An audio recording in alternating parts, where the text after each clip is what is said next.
అందమైన సీతాకోక చిలుక రంగులన్నీ తేవే రామ చిలుక చుట్టుపక్క రాజ్యం నీది గనక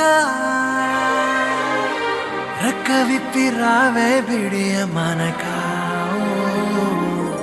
యవ్వనాల తోటల్లో నిన్న మొన్న ఏనాడు ఇంత కళలేదే ఇంత దాకా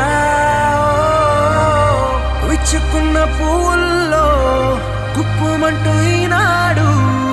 కొత్త రంగు రాసిందే